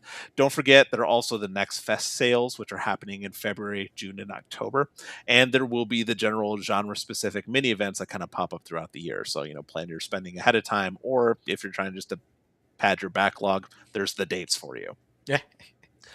Xbox has added almost 50 games to the Stream Your Own Game library, meaning that some of the games you may have already purchased are now available to be played via the cloud. Obviously, not huge industry shifting news, but hey, even if you have the most basic level Xbox Game Pass, this is super convenient for those players that want to play those titles on PC, or if you're on something like the ROG Ally and you're on the go. So, a couple of big names would be something like Disco Elysium is one of the new titles that's going to be streamable now. It's available on the cloud. So, if you own it already, and you've got basic Game Pass, now you can play anywhere. If you're still running around in the Borderlands 4 world, good news! A minor update has gone live, giving much-needed buffs to Amon and Harlow, and a permanent increase to dedicated drop rates for bosses. Amazon's MMORPG New World Turnum, there we go. God, I can't even speak anymore. I'm starting to run out of spit. Which launched in 2021, has officially confirmed that the game will be taking offline from all platforms on January 31st, 2027. The Dark Fantasy open world MMO has been mostly received as mixed to negative on Steam during its entire lifespan. It's been delisted and can't be purchased anymore, but the current players can still access the game until the servers shut down next year. Actually, in response to this announcement, Alistair McFarland, the director of Rust and the CEO at Facepunch Studios, actually offered Amazon $25 million to keep the game alive because, quote, games should never die. So Grant Taylor Hill over at InsiderGaming.com asked a question that I want to put to our community here and to the panel. Do you think it's up to other studios to keep games alive when they're shut down by their creators? That's very generous and benevolent of them. I mean, it could be seen as generous. It could also be seen as something of a preemptive power move. We'll pay to keep the servers online because games should never die, which I am in full agreement with. But then it could later wind up turning into okay. Now that now that you're not even using the property anymore, we'll just take it off your hands for peanuts. Because we've already made that initial investment to keep the game running anyway. Well, that's part of the investment we're kind of talking about, right? Should the companies keep these going because they've made the investment, or should they cut bait? They're going to sink more money into it. They're not going to see the return on it. At the same time, part of this question is when people are stepping in, they're obviously going to have to buy it. Like that example of him offering 25 million. That's not exactly trying to take a power move over something that has like a small dedicated fan base, right? So just in general, thought-provoking question, something to talk about. Over the past couple months, Nintendo has seen their share price in Japan drop roughly 33%. As of last Tuesday, the stock closed below the 10K yen threshold for the first time since April 2025. As the headmaster here will tell you, fluctuations in the market happen all the time, but the quick drop is alarming, especially because of uncertainty around the company and the Switch 2's future. Kantan Game CEO Dr. Sirkin Toto wrote that investors are spooked by the possible price hikes, lack of first-party hits in the pipeline, and EU hardware discounts during the holidays. So maybe a little bit of instability there. We'll see what happens. I know there's been a lot of discussions on the panel too, on our Discord, about the first party title lineup for Nintendo. Is it strong enough? Is there much more beyond these couple peaks that we have? Friendly reminder that in 2 days, the Xbox Developer Showcase is happening, and as we mentioned last week, it will feature Fable, which I'm excited about. This is a perfect segue because our rumor mill leads with a leak from the title. So, again, rumor mill, grain of salt. Take it for what it is. You know, they're not official announcements, but something kind of fun to talk about. Ahead of that developer showcase, concept leaks for Fable have hit the internet well ahead of its official reveal. So this just did hit. I do have the links in here if you want to check it out. We'll put it in chat. But the leaks suggest a few things, which was first reported by MP First. There's going to be a return to Bloodstone while you're looking at these cover arts, or sorry, this concept art. The port town from Fable 2 is also apparent, and different locations could point to story elements affecting game areas, such as flooding. Looks like we lost James. Uh-oh. Oh, no. The R Fable subreddit is already rife with speculation, with some wondering if this new Fable is a different timeline altogether that kind of serves as a soft reboot, or if it takes place between the first 2 games. So kind of an interesting little leak a couple days beforehand. We'll find out in 2 days how much of this is substantiated, how much of it is going to be happening, but just kind of an interesting leak to hit out of nowhere. Forbes writer Paul Tassi has reported that his sources within Bungie are saying that the next Destiny 2 update, Shadow and Order, is getting delayed. There isn't info on how long that delay would be, but with Marathon coming out on the 5th now, that isn't really a big surprise. Still, unsubstantiated, not official, but information to know. Ex-user Xbox Infinite posted an alleged in-game screenshot of Forza Horizon 6, which detailed Premium Edition access and other content. Using our fancy math skills, and assuming this is correct, the launch day for the game is pointing to May 19th. I personally can't wait to see this game in 4K. I love the series, and it finally going to Japan, potentially jumping into drift culture. I'm really excited for it, and that date sounds pretty good to me. Speaking of screenshots, Ace, you're going to love this. Shift Up posted an image on social media revealing a, quote, location scout for their next title. Now, with the hashtags that the team used on their post, it looks like Stellar Blade 2 will be heading to China, which in the first game, there's a couple of those cities that show up in there as ghost cities. So that's what we saw in the location scout. Pretty cool stuff. And I know you're a fan of the first game. So, again, unsubstantiated, but they literally do hashtag Stellar Blade underneath this location search. Pretty cool. Dust Golem, an insider who accurately leaked Ari Requiem's reveal and that Leon Kennedy would be part of the game, has shared that the rumored RE5 remake will not be the next release by the company, but instead it will be Resident Evil Code Veronica. As always, this isn't an official announcement or source, so take it as a grain of salt, but we've discussed this before on the panel and in chat earlier. What do you think, panel? Code Veronica. Boo. Boo. It was a weird fucking game, man. Like, it's got its diehards. People swear by that game, you know, and it is easily, to me, the weird, I'm not even going to say ugly, just weird duckling of Resident Evil, right? Having the camera actually move along with you, you know, while maintaining that perspective is really, really odd. And then, you know, Leonardo DiCaprio, and it's a weird thing. So you're telling me you'd rather have dead aim first. But hear me out. But they do really good with these remakes. You know, we were all nervous about Resident Evil 2 being like RE4. And it worked. It worked like gangbusters, right? The shit was terrifying, right? And then Resident Evil 3, again, plays very good.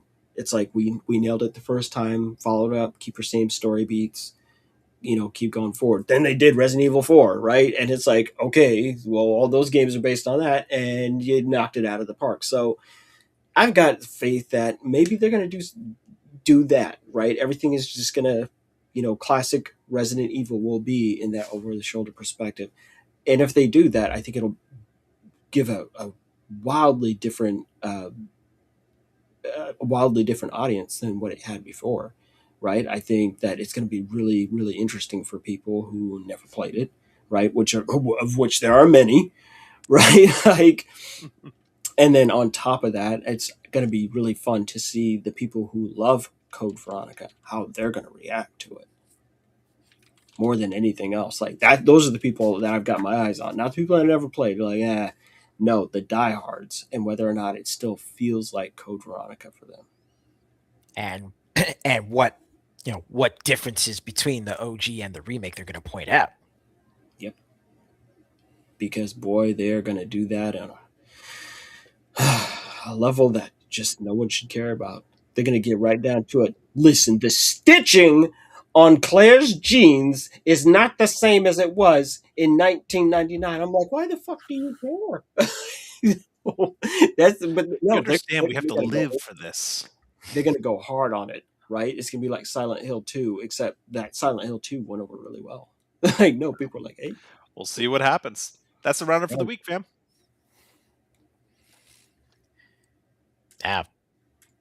Where?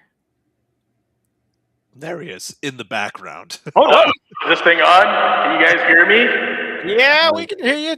What are we going back to the headmaster's desk for? Are we in trouble? You're in trouble. You know why? Because you can tell, right, by this music. Oh, God, what did I do? All right, class, before we move on, the desk is open. Last week, I talked about the headmaster's desk, a place reserved for questions that don't belong in quick takes, headlines, or hot reactions. This segment only exists because one in our community sent it something forward. A thought, a question, a concern, or a challenge that deserves to be examined with intention. Here at the desk, we slow things down. We look at the bigger picture. We connect the dots between gaming, life, and the lessons hiding in both. So what you're about to hear isn't random. It was submitted, and it was chosen, and it's worth our time. Let's take a look at what landed on the desk and break it down. This week, Jagos in the chat submitted to me 117, something he'd like to share and get off his chest. Thing called giving up. A big thing to wonder, a big thing to ask in the realm of games. Is it ever okay to quit? In roguelikes, the option is always there to quit a run or see them through to the end. Should a person go until they have nothing left? Or start over with more knowledge? In my mind, this does not compute. You see a run through the end, maybe you want to give up. You get knocked down, you're on your last life. But nothing is venture if you don't go until that HP hits 0. That is what was submitted on my desk last week. Thank you, Jagos. Appreciate that. Thoughts, comments, chat? Absolutely. As the master roguelike player around these parts, that's a very complicated thought and question, right? A person should go, in my opinion, as someone who throws himself at these in a very stupid way. Like my persistence and stubbornness is probably the most on-brand thing that I have. And the truth of the matter is that you got to know when to hold them and you got to know when to fold them.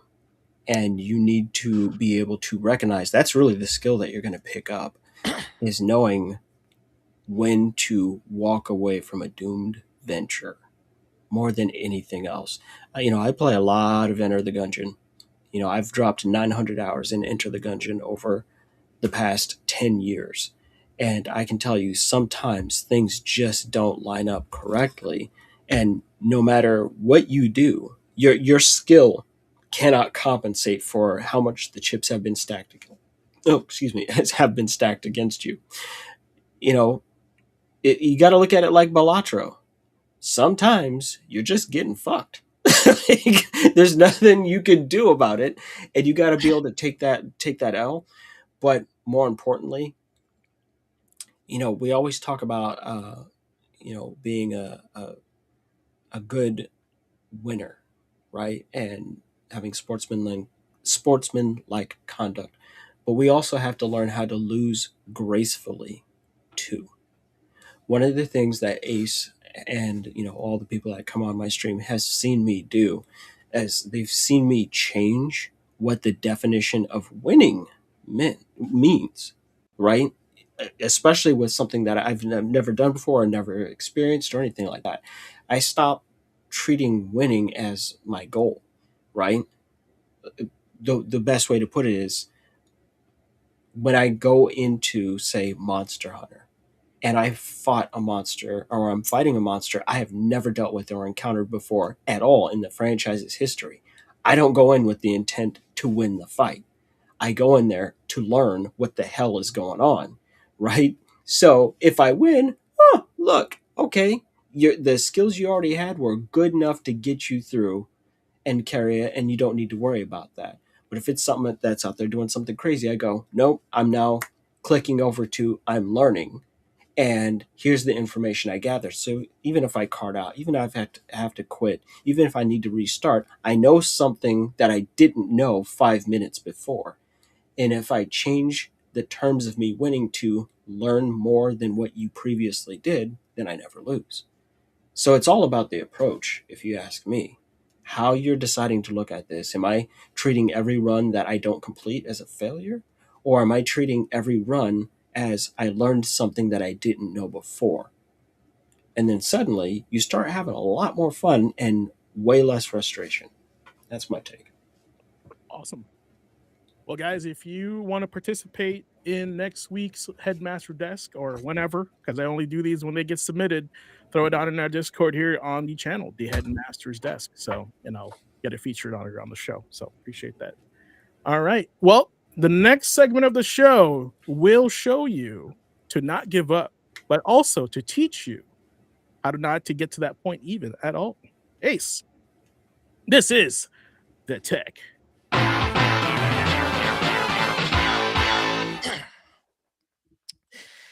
Good evening, class. I know I've been kind of quiet this episode. Just a lot to think about, and honestly, with some of the stuff that's been coming up, especially over like the last couple of segments, it feels like everything was kind of dovetailing to this. So listen close, y'all. The Gaming Academy stands largely on two pillars: celebrating the hobby, the craft, and the industry that we know and love, and applying that knowledge that we've acquired through gaming to daily life in order to improve ourselves and the world around us, one level up at a time. The target for tonight's session, while not often talked about directly in the gaming space, is a way that is critical to gaming and to life as a whole. It's all well and good to have a grasp of your mobility, of your offense and defense, awareness of your surroundings, and your ability to control the space in said surroundings. But of all the fundamentals we've discussed in our sessions, though, the cornerstone of it all comes down to one thing: persistence. Here's a little quote, a little tenet to take with you going forward. The way of persistence often runs counter to the path of least resistance.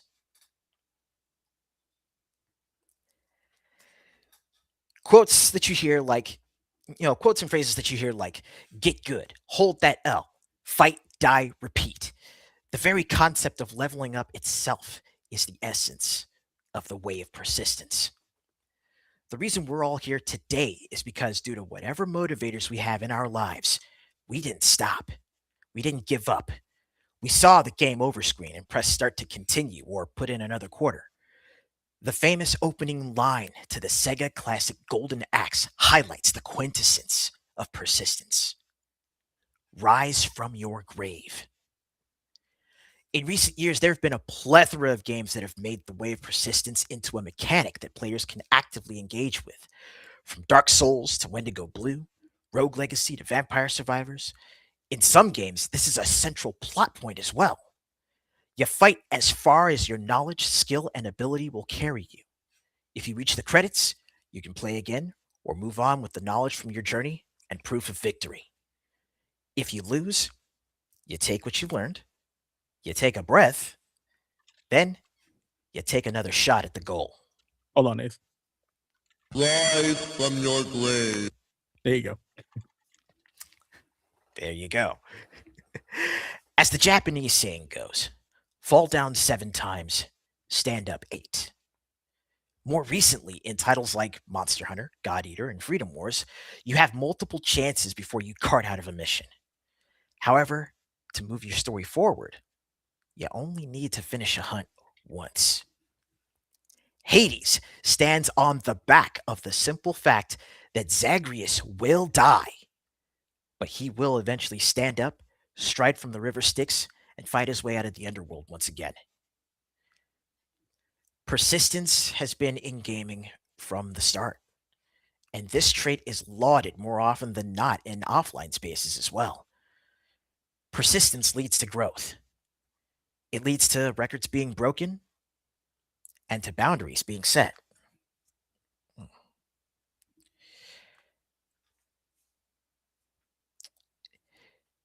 Struggle exists in the space between persistence and one's goals.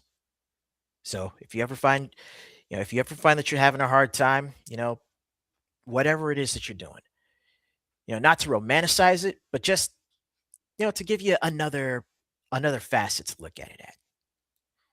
You're putting in the work. You're showing your persistence. Your goals are right there. But in that gap, that's where the struggle happens. But that's where the magic happens too. Like I said, struggle exists in the space between persistence and one's goals. Survival is persistence. Life itself is the reward and celebration thereof.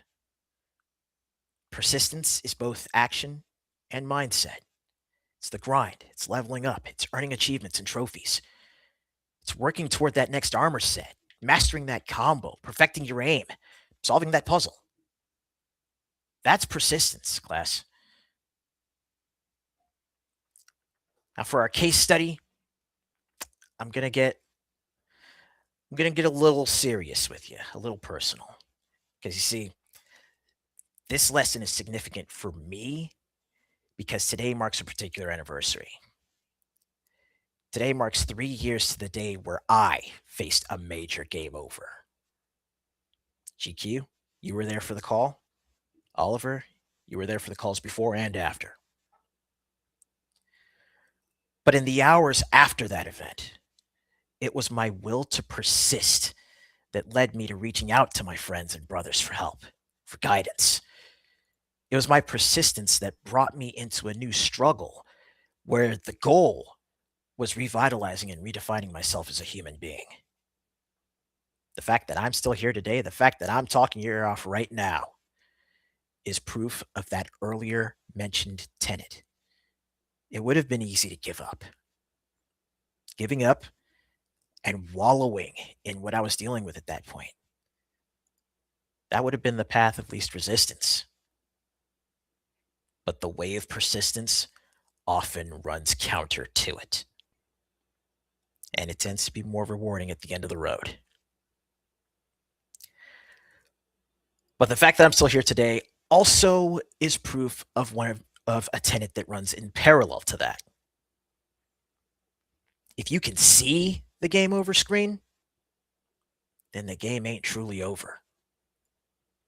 Because that means you've always got that option to step away for a little bit, take a breather, give yourself a chance to refresh, recharge, and then at some point, when you feel like you're ready, when you've determined you're ready, you can come back and try again. With that being said, here's your homework assignment.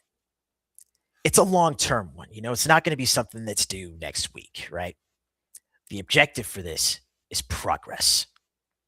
Choose a game, choose a project, choose an aspect of your life, ideally all 3, that's tested the limits of your abilities to the point where you had to put the controller down for a time. Take what you remember from that, take what you've learned from that, take what you've learned from everything since you last played, and just give it another go. Take note of how far you got compared to the last time, even if you got to start over from scratch again. Take note of your thoughts and feelings on your progress. And all those victories that you chalk up, share them with the class in the comments, in the Discord, on our official Twitter, wherever you get the chance to interact with us. Share those wins, because an instructor's greatest joy is to see their class succeed. I've said it before and I'll say it again. I've said it on my own streams and I will say it here. If no one else out there, even yourself, doesn't have any sort of faith in you, I do. Because if I can make it through, you can too. And that's it for this week's session of the Tech. Remember, study hard, train smart, and may your combos always connect.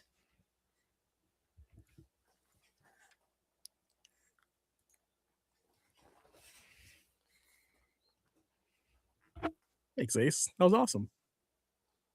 Yeah, appreciate you sharing that. Yeah, for sure.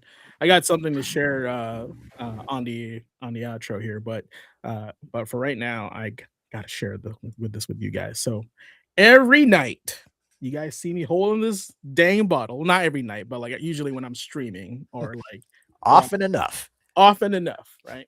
Tonight's class is actually powered by Dubby Energy, clean energy made for gamers. Dubby has zero sugar, much like everything I else drink in my life has no sugar in it. No maltodextrin filler, no artificial colors or dyes, no hidden ingredients, and it's gluten-free for those gluten-free out there. Now, every flavor is custom made by Dubby, so you're not getting something recycled. You're tasting something you literally can't get anywhere else. And here's the best part. Dubby comes out to about $1 per drink or less, actually, making it way cheaper than Starbucks or canned energy drinks. Plus, it's made right here in the US of A, I believe, California. If you want to stay focused without the crash, use the code GQAzndood Gaming at checkout and get 10% off your order. So let know that. And that's W Energy, clean fuel for long sessions and real life boss fights. The flavor you see on the screen there is Japanese soda. So basically standard Ramune flavor. So it's pretty good. My suggestion is to get like some kind of seltzer water and put Dubby in it, and you basically get Ramune. It's great, and it's way cheaper than Ramune. You have my attention. It's fantastic. Right now, I'm drinking yuzu from Dubby, and it's a Japanese lime. It's like my favorite flavor, and I bought it together with with Dubby or with the Japanese soda. So it's all great, and I never get the jitters afterwards. Usually, when you get those like monster drinks stuff like that, you get jitters. But Dubby's pretty good. You need to have some of those slow cook wings I did recently that are yuzu garlic. Very tasty. Okay. You have my attention. You have my attention. I got jitters from that because it was so good. All right. Fantastic. All right, guys. It is time again for another final boss. And I found a new song. So get ready. Here it is. If you guys know where it's from, extra points to you guys. Last class, we talked about the cost of playing everything. The time, the money, the burnout. Tonight, I want to talk about what happens or what separates gamers who feel overwhelmed and from gamers who feel fulfilled. And that, my friends, is intention. Think about a game like Legend of Zelda, Breath of the Wild. You can run straight to Ganon the moment you leave the plateau. Or you can explore, climb mountains, cook meals, find shrines, or just simply get lost. The game never tells you the right way to play. It asks you to decide what kind of experience you want. And when you play with intention, the game becomes unforgettable. Now contrast that with jumping into a live service game because everyone else is playing it. You log in, you check the battle pass, you knock out dailies, and suddenly, gaming feels like a chore instead of an adventure. That's the difference between playing intentionally and playing automatically. Look at Monster Hunter. We go deep in this one. If you go in swinging without a plan, you cart. If you study the monster, prepare your loadout, choose your weapon, and understand your role, and listen to Aces the Tech, the hunt feels incredible. The same hunt, different intention, completely different outcome. And life works exactly the same way. Now, if you wake up reacting to notifications, expectations, comparisons, your days feel a little bit scattered. But when you decide what you're hunting, what matters today, what deserves your energy, let's get Oliver back in here, everything sharpens. In Dark Souls, you don't win by rushing. You win by learning, by patience, by understanding why you died, not just by blaming the game. Playing with intention means you stop asking, what should I be playing? And start asking, what do I want to feel right now? Challenge, comfort, progress, connection. Because when you play with intention, you give yourself permission to stay in one game longer, to walk away sooner, to ignore the hype, and to define your own win condition. I love that one. And in real life, that's the same permission frees you from burnout. You stop chasing every quest marker. You stop comparing your playthrough with someone else's speed run. You stop confusing motion with progress. So this week, class, before you press start in a game or in your life, pause for a second. Choose your loadout, choose your objective, and of course, choose your intention. Because intentional play leads to meaningful progress. You are Link. Life is your Hyrule. Experience the adventure with intention. And that is how you stop playing everything and start playing what matters. And that's tonight's final boss. Play with intention, folks. You know what? Golf clap for the final boss. Shout out to Andre on chat, Venom95. He's the one that kind of slid that in chat when I was streaming on Saturday. He goes, I was just playing it on stream. He goes, GQ, are you playing with intention? And I was like, oh, you got me. All right. Wow, you kind of burned him with that voice, though. That's what I do with everybody. I do that with everyone. Be my dad. Actually, James, what are you doing right now? That's what I do. Shout out to Andrea. Thank you for reminding me to play with intention, to get up back on track, stay focused this year. Right? We're here we're all here together in this journey. So fantastic. Oliver, good to see you back. Yeah, I got weird for a second. Internet went out. Okay. It's still out. Been there. Oh, really? I'm using my cell phone. Oh, dang. Technology that amazes. Tech on tech on tech. I love that. Go. All right, that's all I got for the final boss. That was that one resonated with me. I really enjoy the new song that I got. Any takers on what song that was? Chat or a panel? I wasn't in for the song. I didn't quite hear it. Oh, really? All right, I'll play it again, Sam. Yeah, I'll turn it up here in a second.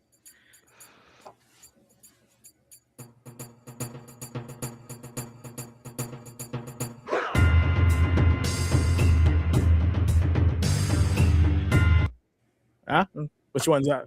Nah? I know this. Oh. I know this. I'm gonna hurt his brain. It's what Final Fantasy? 8. Yep.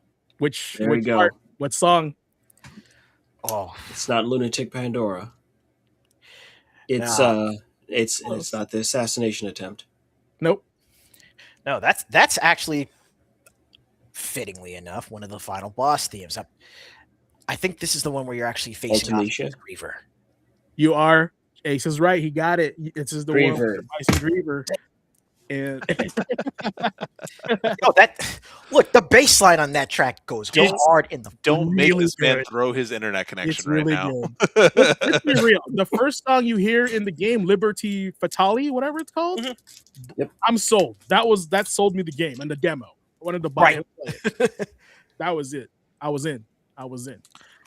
Anyway, that's tonight's final boss. And tonight, and that's basically what's going to do for tonight's class here at the Gaming Academy. But Nick, take us home, man, unless we got something else. Just a note for the class, this week was supposed to be retrospective, but as I told the staff just before we went live, so when I was talking about Westwood Studios before, which is near and dear to my heart, it was a really fun segment to do, and we had a lot of really good responses. Shout out to everyone that voted as well. I started writing for this month's retrospective, which the choice of the community on our Discord was Interplay. And I felt once again, whenever we're doing these podcasts, these sessions, whenever we're talking about, Memory Card Chronicles, games that pop up, there's always this through line. It'll show up in the news or it'll show up in a later segment. There's always connections. There were so many Interplay titles that we talked about tonight. And I feel really bad that we can't talk about it tonight because that Westwood Studios one, pretty fun little run through. That was a page of text. Interplay is currently at 3 pages of text. Trying to break down this beast and what it means to me and the industry as a whole. So we had so much to talk about tonight. I wasn't going to try to toss it on top because, like you saw with the previous one, it's a really fun piece to talk about and the chat gets talking about it. However, it's me monologuing for that solid time. So as much as I had to talk tonight, I couldn't imagine throwing this on top of it. We'd go way over on time. So next week, tune in. I'm going to do a retrospective on Interplay. Don't forget to keep hopping on that Discord. Definitely vote for the next one we have come along. We have the first 2 thanks to your votes, but get your friends involved. I'd love to see some more voices in there, have some more devs or publishers or defining moments to pull from. But that's going to wrap it for Class 62 at the Gaming Academy. Tonight we talked about playing with intention, which, let's be honest, is probably something we all needed to hear before adding even more games to our backlog. Thanks, Steam, for getting those dates out. Now I know what to plan ahead for. Big thanks to the Headmaster, Ace, and Oliver for the insights tonight, and to all of you for hanging out, tuning in, and being a part of this community, whether you were here live or if you're catching us on a replay. If you want to keep the conversation going, definitely jump into that Discord. Drop your takes, your questions, and if you've got something you want broken down on the show, send it over to the Headmaster's desk. If it lands there, you might actually hear it this next class. Shout out to Jagos for this last one. We'll be back next week with another class, more discussions, and probably more games we'll swear we'll get to eventually. Until then, class dismissed. See you later, guys. See you next week.